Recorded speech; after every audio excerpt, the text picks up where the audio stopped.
Frage, ob Antisemitismus und andere Rassismen in einem direkten und automatischen Bezug zueinander stehen oder nicht. Das Spektrum der Aussagen reicht von: Antisemitismus ist eine unheilbare Krankheit, die in keinem Bezug zu anderen Formen von Rassismus steht, hin bis zu der Feststellung von Guy Brandt, der auch hier sitzt: Wenn jemand Antisemit ist, dann ist es wahrscheinlich, dass er auch Flüchtlinge und Schwule ablehnt, denn so funktionieren Ausgrenzungsmechanismen. Einen Schwerpunkt des Buches bilden die Ansichten der Befragten über die Rolle Israels im Kontext der Auseinandersetzung mit Antisemitismus. Das Prinzip der Vielstimmigkeit gilt auch für die Perzeption der Rolle Israels als sichere Hafen für Juden. Die Mehrheit der Befragten sah in Israel einen Schutzschild. Eine der Befragten, die jüngste, formulierte es folgendermaßen: Israel ist meine Heimat. Wenn man zu Hause nicht im Schlafanzug herumlaufen kann, wo sonst? Andere erklärten, dass sie sich in Europa sicherer fühlten. Ein besonders heikles und aktuelles Thema war die Frage nach der Verbindung zwischen europäischer Kritik an Israel und Antisemitismus. Alle Befragten waren sich einig, dass es antisemitische Formen der Kritik an Israel gibt. Edgar Keret brachte diesen seltenen Konsens auf folgenden Punkt: Wenn es um Israel geht, fühlen sich viele Menschen bemüßigt, eine Wahl zu treffen und klar zu definieren, wer die Guten und wer die Bösen sind. Und da werden auch keine Grauzonen zugelassen. Der Schriftsteller kritisiert aber auch blinde Liebe zu Israel. Mir sind viele Deutsche begegnet, die der Ansicht waren, dass sie Israel bedingungslos unterstützen müssen, quasi als Entschädigung für die Verbrechen ihrer Vorfahren. Sobald Israel ins Spiel kommt, basieren die Meinungen somit auf Gefühlen und dem Umgang mit der eigenen Vergangenheit. Mehrere Befragte distanzieren sich ohne Scheu in Bezug auf die Rezeption in Deutschland von der Politik der israelischen Regierung, doch distanzieren sie sich keineswegs von Israel selbst. Ich zitiere: Ich glaube nicht, dass Antisemitismus in Österreich schwinden würde, wenn Israel den moralischen Ansprüchen der Europäer Genüge täte. Allerdings wäre Antisemitismus dann leichter zu entlarven, sagt Raphael Sklarek. Für mich persönlich ist dieser Aspekt ein ewiges Dilemma, weil ich in Europa nicht Dinge schönreden will, die ich auf Hebräisch kritisiere. Andererseits möchte ich auch nicht den falschen Adressaten Munition liefern.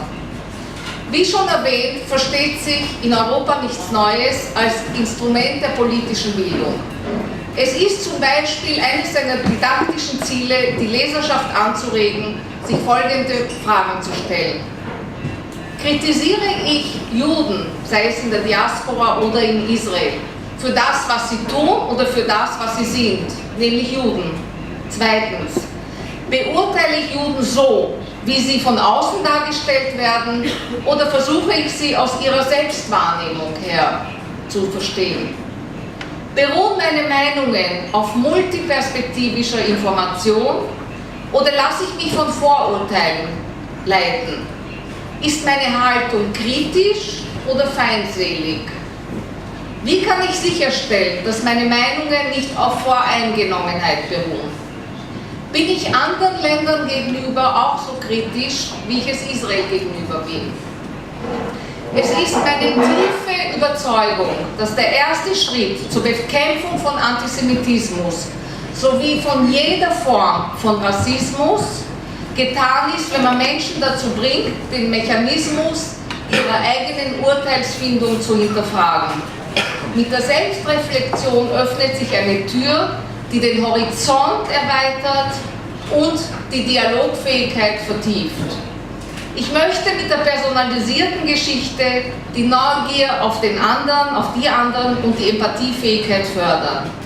Da wir, seien wir uns ehrlich, alle dazu neigen, das Fremde und Unbekannte instinktiv als bedrohlich zu empfinden, scheint mir der biografische Zugang eine hilfreiche Methode der Annäherung zu sein. Die Unterhaltung Die Unterhaltungen, also sprich die Interviews, sollen den Lesern einen Anstoß geben, über die Frage nachzudenken, ob persönliche Sozialisierungserfahrungen die Interpretation von Antisemitismus beeinflussen. Das gilt zunächst für die Auseinandersetzung mit den Interviews.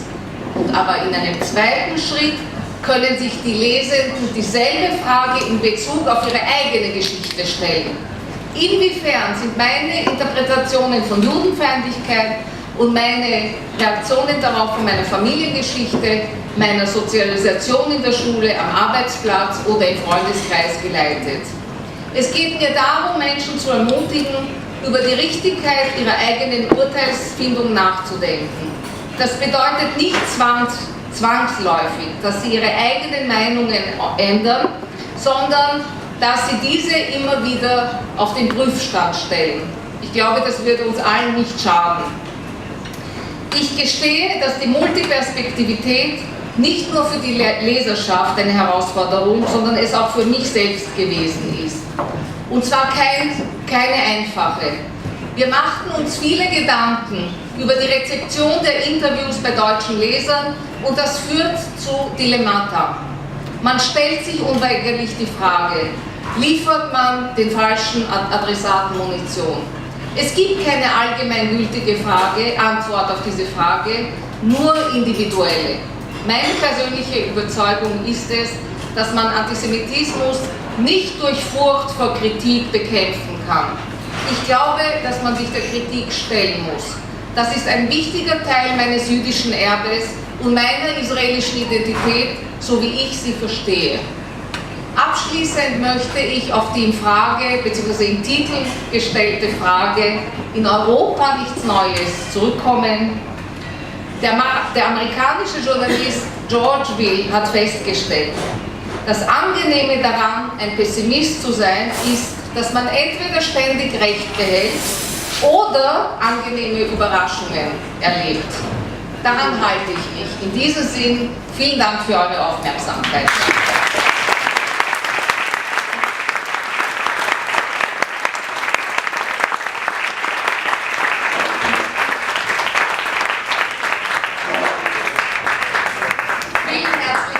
Bevor ich Miki wieder das Mikrofon übergebe, möchte ich, wenn wir schon von jüdischem Leben sprechen, auf ein großartiges Projekt hinweisen, dessen Gründer und Leiter, der genauso großartig ist wie sein Projekt, Mandy Kahan. Hier sitzt Mandy, bitte steh auf.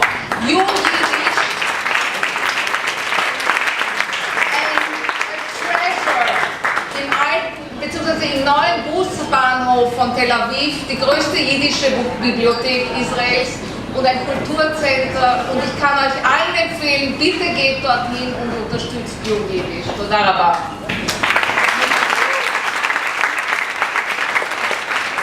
Dem kann ich mich nur anschließen. Das ist wirklich beeindruckend, der Tachana Merkazit der Busstation.